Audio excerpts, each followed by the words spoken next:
Hi, I'm Glynn. In this series of images to do with taking photographs for the next project, we're going to be looking at taking reflected images being reflected in windows and water and glass, mirrors, whatever it might be.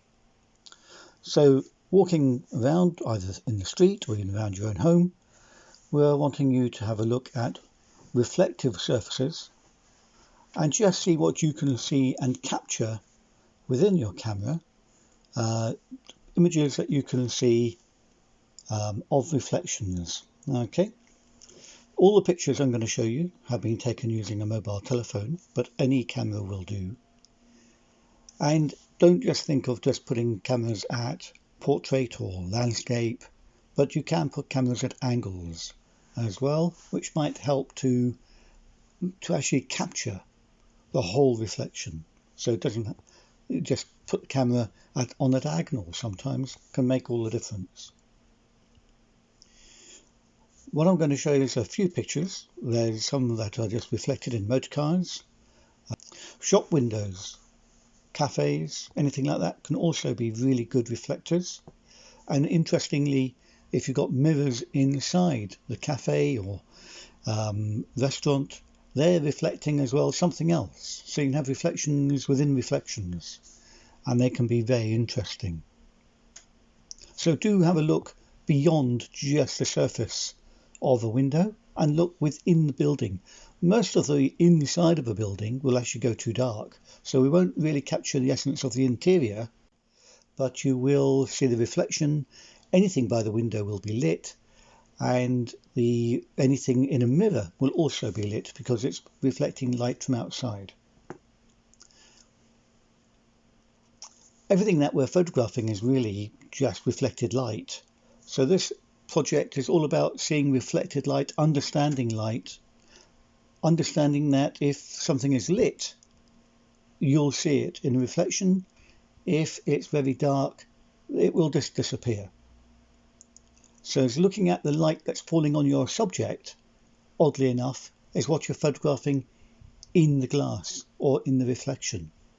If there's no light on your subject, then it will be just a dark object and won't reflect. Have a wander around the streets if you're outside and look at puddles. Puddles can be really interesting for reflections. And if you turn a puddle upside down, it can create interesting effect with the way we perceive what we're looking at, because the thing you're photographing is now the correct way around, but the ceiling or the sky now becomes the pavement or the road, and can be quite an interesting effect on how we read the picture. So don't just think that the picture has to be as you see it. Flipping it can be quite interesting. Amazing things, mirrors. I do like them a lot. And again, playing with mirrors, what they reflect, how they reflect, having water on mirrors and reflections within the water, patterns that can be made. Mirrors reflections are quite interesting.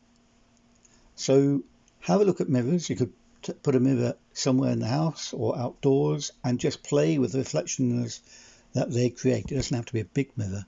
They can just be little things in a small area.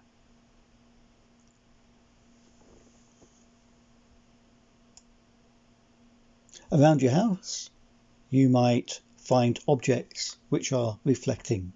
The television is a good reflector. So are objects in the picture in your house, maybe bits of furniture or handles or anything that's not reflective. Glass will be reflective. So having a walk around your house, getting an idea of what might work as a reflector is basically what we're doing, and then we're photographing the reflection. It's not a guess what this image is. It's just playing with light, playing with pattern, playing with color, and just then playing with the thing as well that you might be photographing.